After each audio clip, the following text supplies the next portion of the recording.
Hey guys, so today we're going to talk about Pisces energy in the birth chart and what exactly it means to be a Pisces, or what it means to have Pisces energy interacting in your life. And if you do, you most likely do have Pisces energy somewhere in there. If not, you have Neptune, and Neptune is like the higher octane of Pisces. So Pisces is the 12th sign of the zodiac. Um, they also rule the 12th house, which is your subconscious mind, and it's considered to be your undoing, actually, as well. But it's mainly just a very, very spiritual and foggy area of life. And if you know any Pisces, you probably know that this is true. Pisces are known for not coloring so well inside the lines. They need to be able to move about freely and focus a lot on dreams and just be very spiritual. Pisces being the 12th sign of the zodiac, they're said to be the old souls of the zodiac. They're said to have traits of all 12 signs before them because they have, quote unquote, lived as all the other 12 signs as well. That's why they get the connotation for being so empathetic and so compassionate, because they do really have a way of understanding everybody and why they do the things that they do, because supposedly they've been there before. So if you think about a fish, you can pretty much wrap a Pisces up into a nutshell. There's a little fish in the water, and the fish is swimming all around, and if you go near it way too quickly, you're going to freak out that fish and it's going to run away. Of all of the three water signs, Pisces is definitely the most sensitive. You have Pisces, and then you have Cancer, and then you have Scorpio. Scorpio being probably the most intense and obviously the toughest of them all. And then Cancer's still got this tough outer shell, but a soft inner shell. And Pisces doesn't really have any protection. And that's one of the reasons why you'll find people with Pisces sun, Pisces moons, Pisces risings kind of needing somebody to kind of protect them. So as a Pisces sun myself, I'd say, okay, definitely go for a Scorpio, an Aries, or a Capricorn. They're going to keep you safe. But no, Pisces are very, very skittish, very timid, very submissive, yet still very understanding. And honestly, it takes a lot to scare a Pisces as well. Or not scare, I'm sorry, more so to shock them.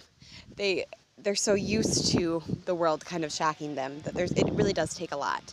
Wherever you have Pisces in your birth chart, you're going to be very creative, very, very empathetic, very compassionate.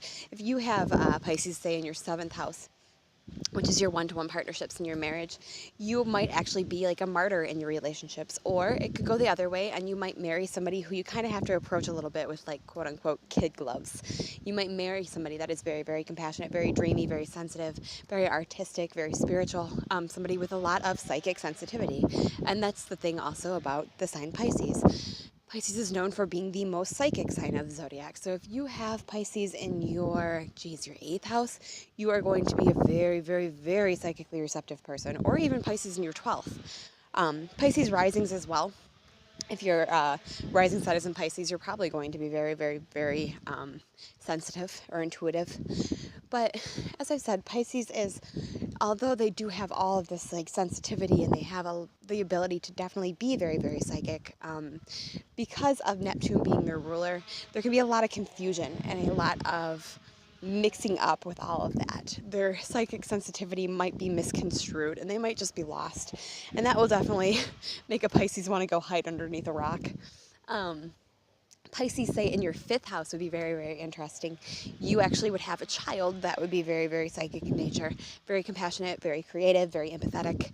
I actually have this placement. My Pisces sun sits in my 5th house, and my baby boy is definitely my Pisces sun.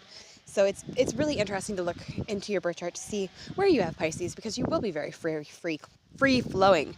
If you have Pisces in your 10th house, which I actually know quite a few people with this placement, any sort of line of work that you're doing that involves having to be somewhere on time, or having to color within the lines, is going to be very, very hard for you. You're going to do best in a position where you're either taking care of others, or you're able to just be creative and free-flowing.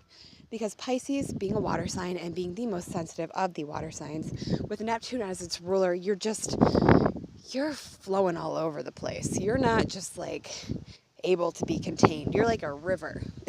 And somebody might be able to build a great big dam, but no matter what, you're not really going to be able to be contained. And so wherever you have Pisces, you're going to probably have a hard time with that. It's going to be somewhere, an area of life in which you are going to want to be very, very free-flowing. You're going to want to be very sensitive. You're going to want to be very compassionate. And you probably won't be happy unless you are able to do that. Pisces isn't that tough. And to attempt to force that on either a Pisces male or a female is just, it's living hell. That's their ego.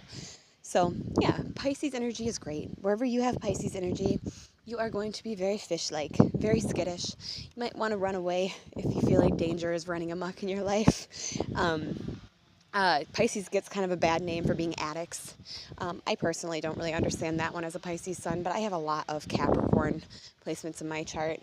But they do have an escapist tendency, most definitely, if they're feeling let down by the mortal world. They say wherever you have Pisces in your chart is where you have the closest connection to the divine. Pisces is supposed to be the most spiritual sign of the Zodiac, and it's supposed to be kind of just a very big martyr sign. You're put here to teach lessons to others. It might be your last time here, or you might be at the approaching the end of your spiritual cycle, because Pisces definitely is a very, very old soul, very wise old soul, and highly, highly, highly psychically receptive. If you're a Pisces mom or a Pisces dad, you're going to know what's wrong with your kid instantly. You're an empath. You're definitely an empath. You're just going to know what's wrong with your kids. You might freak them out a little bit by doing some weird spiritual stuff, but hopefully you'll get lucky like I did and have your Pisces sun in your fifth, and your child will be just the same way. So yeah, that is Pisces in the birth chart. I'm feeling super Neptunian myself right now, and I don't know if it's this Aquarius moon rocketing itself like way through the solar system right now, but I cannot think worth crap. It's either that or Neptune in my third. It's one of the two. But seriously, my brain is foggy. So take a look at me and use me by as an example of what Pisces and Neptune energy is like. Bye, guys.